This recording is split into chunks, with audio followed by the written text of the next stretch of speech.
you. Now, buckle immediately. Right. They fold. And you are the bad guy, and they will punish you for whatever you do. So podcasting is not only is it the language, but it's the tone, and it's the, you can say your point of view, and if people don't like it, then lump it. Just don't tune in. Podcasting, I can't imagine someone, all right, everyone out there with an office job may or may not have had a human resources meeting where someone comes and explains to you what's appropriate and not appropriate in the workplace. But now in showbiz, because of corporate sponsorship and the amount of money on the table, it's mandatory. Like, you have to go. If you're homesick with the flu, they'll send the car to get you. Yeah. And that's really just so those corporations can fold up quickly and say, "Hey, man, we gave them the seminar."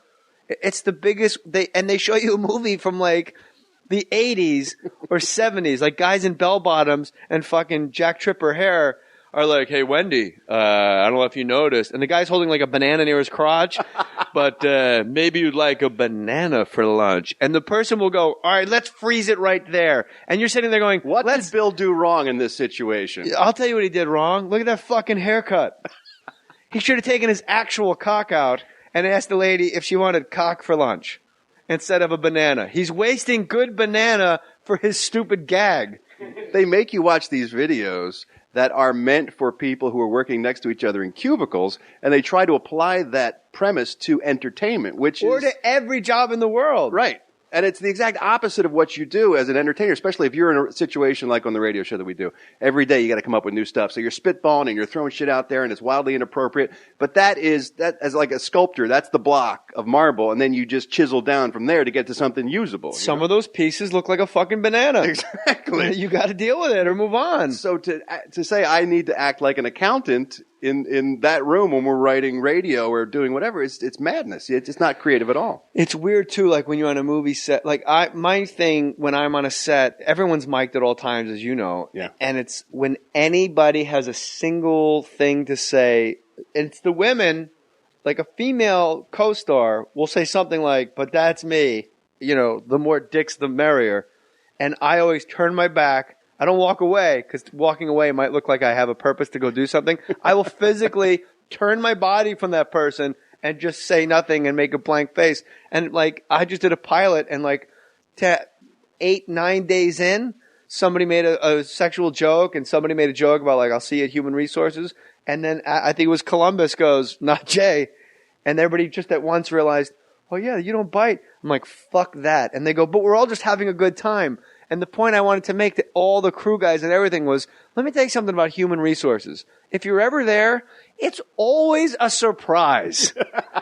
You are always fucking astounded that you get that call. No one has ever sat in Human Resources and said, "Well, I really rode her hard that day in all fairness. I just kept going and going about how do you suck dick? Do you lick the balls when you do it? Would you eat an ass? Like, how much money would it take for you to suck my ass right now?" I probably should not have included money. Like, everyone is always sitting at Human Resources going, wait, that? Yeah. We were all having a conversation. And I'll tell you something else, that the line you said in that conversation that killed in the room does not seem as funny when it's written down on a piece of paper and it's slid across the table to you. The funniest joke in the world looks very barren and scary when those words are written out and read by a lawyer to you back on a piece of paper. It's not not exactly what you had intended in the moment when you said that thing. Yeah, when you're ad-libbing like, "Hey, maybe you would like Jim's banana for lunch." And then you're right. And then that doesn't get, a lawyer doesn't go, "What did you mean when it was banana for lunch?" They have it actually, Matt Cohen, quote, Yes. "Hey, Michelle, maybe you would like this banana for lunch." And then they look up at you like, Did that happen? Did you say go, that? "Yes," like a fucking was beaten me. down kid. But you don't understand is the next line that comes out of your mouth. Yeah, the line out of your mouth is, "We were having a conversation about what's for lunch, and we talked about Jim Jeffries being afraid of bananas, and said, I can't even do it justice." And then you go, "Fuck it." Yeah. I think the key is women are never going to, and there's a lot of women that listen to this, a lot of women listen to Hollywood Babylon. You are never going to be equal in the workplace, ever. You will never be equal in the workplace. And I'll tell you why. If I have to treat you like a fucking toddler, if I start telling Ralph a joke about a guy fucking a prostitute and holding her mouth open with his fingers, and my fucking 9-year-old comes in and I go, stop talking. Like, that's how I have to behave in a work environment when a woman walks into the room. How the fuck are you going to be equal if we treat you like a 5-year-old walked in holding his homework from preschool? It's never going to happen. Like, hey, Cohen, the other night, we double teamed this fuck. Shush, here she comes. Shush. Hold on. What are you guys talking about? Nothing. Food is delicious. We like food. You want some hummus? Yeah. We have hummus for lunch. It's never going to happen. So either fucking be one of the guys. Well, it's like a boys club. Yeah, it's a fucking boys club. Sorry. I guess I got off the topic here. Ralph Garman, I understand you began doing voices for the Kevin and Bean show. We're talking about podcasting. What day? For an example, right? Yes, we do a bit on the Hollywood Babylon show that I call Fry Girl. And she's a special needs employee at McDonald's behind the counter.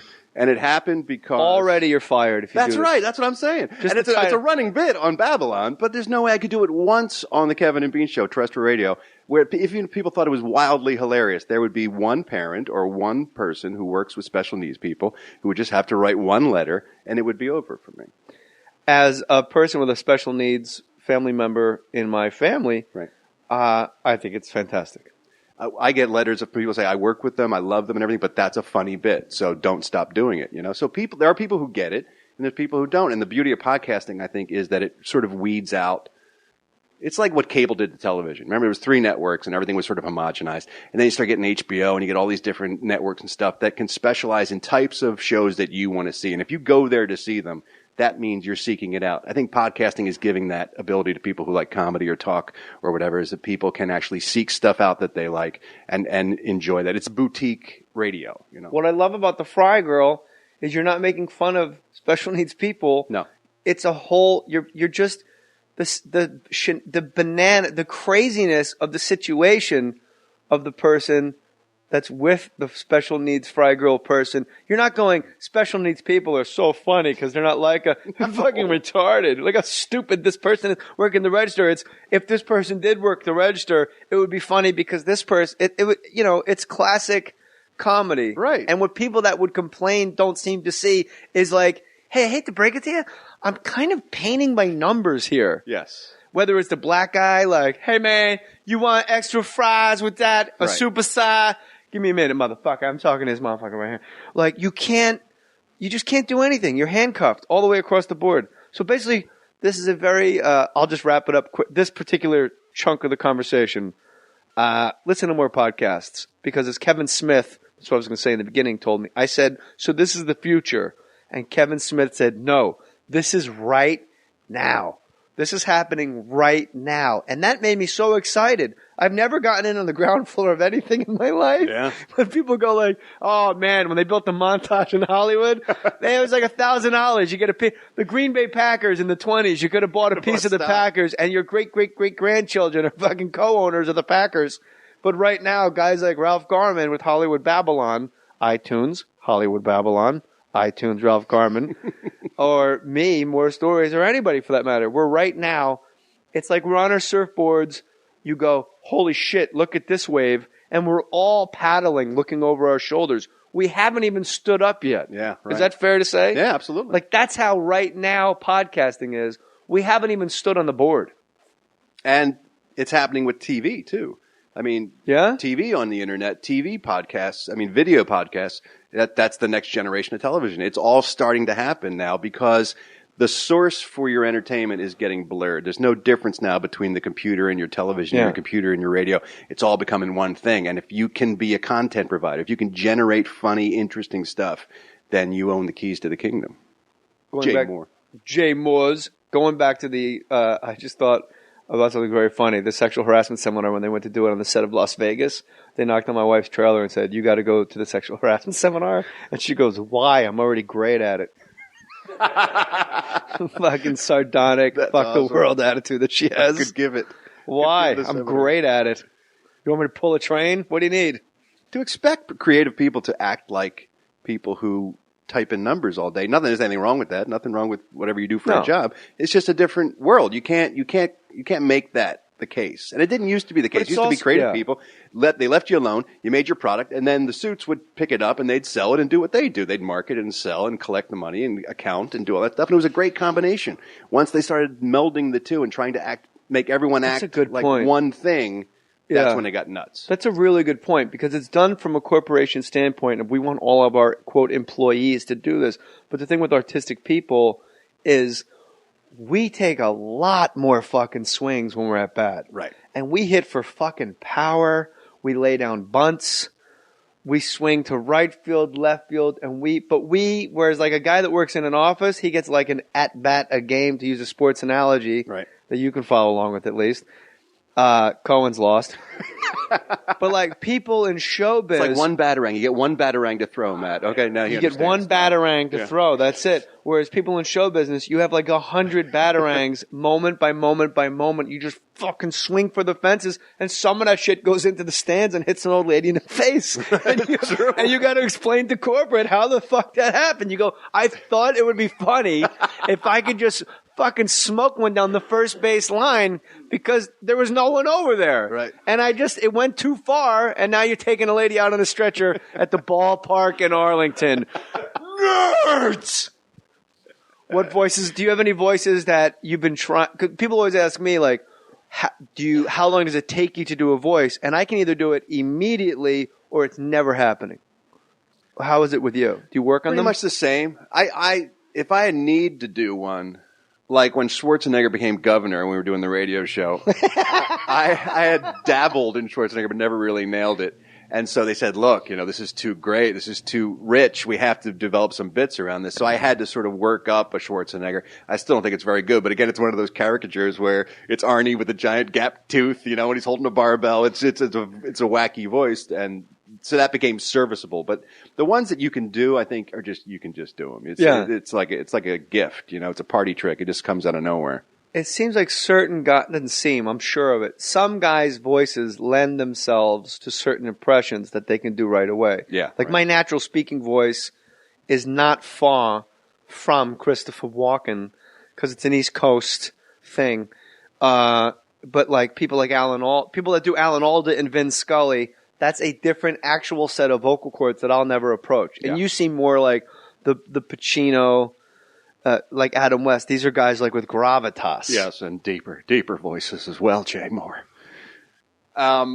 But, Schwarzenegger, once you get up in your head and you start talking like this, it's incredible how you can do almost anything, when you're doing his voice, as long as you go, as long as you do that a lot, then people, they'll buy it and they say, yeah, that's him. It sounds exactly like him, You know what I love about Ralph Schwarzenegger is he's so fired up and happy. That's my favorite Schwarzenegger, when he's like excited. You should have seen Ralph's face. He was like, like he was so... No, it's incredible, all the things we're doing here with, raising the money for, other programs and things. And the judges, we're paying the judges. He goes to my church. I was watching. Shriver goes to my church. Does he? Yeah, they go to St. Monica's. He can't go anymore because he's divorced. But I was watching the news conference with him once. He was talking about judges, and he kept saying judges. These meant churches. No, judges. Sorry. So I said, that's it. That's a beautiful thing to use. Is J becomes CH, with That's him. good. So that was one of those things you talk about hanging your hat on. And that's the hook you leave on the wall for other guys to come and hang something up on it. So the judge decided in my favor. He's an excellent judge. He's been on the bench for many years. So it's like, you just find something. You sold your Schwarzenegger short. It's one of the better ones I've heard. Oh, appreciate it. But again, that's one I had to work on because we needed it. What's funnier, any Schwarzenegger impression or the fact that California voted Arnold Schwarzenegger governor? Madness. What's funnier? Here's a serious question. What's more madness? Arnold Schwarzenegger as governor? Jesse the Body Ventura as governor? Jesse the Body Ventura. Why? Because Schwarzenegger, at least, was a successful businessman. He had like a chain of gyms, and he had several successful restaurants. Gotta pump it up. I'm here with Che Mohr. See, you left it on the hook for me. Now it's yours. He was able to obviously... Now, if only had a time machine. That's right. I have fucking 10 minutes of material. He's a guy who obviously was a successful businessman and knew how to manage, something. Obviously not a state, we've turned out. Or a marriage. Or a marriage. Jesus. But He's having sex Jesse with the mom. body, I don't know. Jesse the he was body- just a loon, and he tapped really- into a lunatic fringe. I agree with you that it's more crazy, but at the time that Jesse the Body got in, and that's the same state now that Al Franken is senator. So Minnesota just keeps fucking giving it a shot. That's right. So if you are just a fringe guy like Lyndon LaRouche, you just move to fucking Minnesota and run it. You need a name, though. Apparently, you got to have done Mary something. Carey, just Mary get Carey up there could do it. and run that shit into the ground. Yes. I just love the two cast members. Get a mic. You're the fucking engineer. You do it for a living. I just love